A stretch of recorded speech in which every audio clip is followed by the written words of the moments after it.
apakah ada yang orang-orang yang doanya tidak dikabulkan atau ada orang yang lebih dikabulkan? Oke, ada banget Mas. Jadi suatu waktu Rasul pernah berkata, ada seseorang datang untuk berhaji dengan pakaian yang lusuh, sudah compang-camping karena menempuh terus kemudian perjalanan sedemikian jauh. Badannya berlumuran debu katanya Rasulullah. Dia berdoa di depan Ka'bah di Multazam. Nanti aku jelasin tentang ketentuan-ketentuan doa. Lalu kemudian dia berkata di situ, ya Rob, wahai Tuhan, wahai Tuhan. Dia berdoa terus menerus seperti itu. Terus kemudian lalu Rasul katakan, bagaimana mungkin doanya akan dikabulkan? Padahal pakaiannya dari pakaian yang haram dan makannya dari makan yang haram.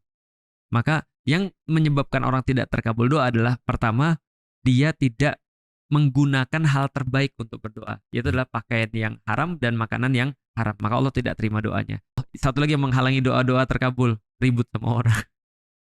Masa Jadi itu nggak dinaikin doa-doa kita tuh. sulit nih kita Lah nih. makanya, bukan berarti kalau ada orang yang nggak suka sama kita, terus kita nggak dikabulin doa ya. Tapi kalau misalnya contoh kita selek sama istri, atau kita selek sama ibu kita dan bapak kita, nah itu doa-doa kita tertahan tuh. Karena Allah mengutamakan konflik ini diselesaikan segera dulu. Benar, baru diangkat doanya Okay. dan pahalanya. Nah jadi itu ada Wow, itu tempat. berat sekali tuh Ustaz. Itu berat banget. Karena Makanya, realitanya mm-mm, di Indonesia ini ada banyak loh anak dan orang tua yang gak ngomong, mm-mm. yang bermusuhan. Iya, setiap kali aku bahas tentang orang tua itu banyak sekali yang relate. Karena gimana ya, Indonesia itu kan kompleks banget ya. Pertama adalah aku tahu bahwa saya tidak semua orang tua kita tuh adalah baik. Tapi kita juga harus tahu bahwasanya mereka tuh udah berbuat yang terbaik menurut apa yang mereka tahu. Nah cuman kadang-kadang kita juga nggak bisa terima kan, orang bilang Ustadz sih ngomongnya enak gitu kan ya, tapi kondisiku berbeda misalnya, karena memang ada beberapa kondisi tadi yang orang tuanya bukan hanya nggak tahu caranya, tapi udah masuk kepada kekerasan, masuk terus kemudian pada penganiayaan, bahkan ada sesuatu yang lain. Itu betul.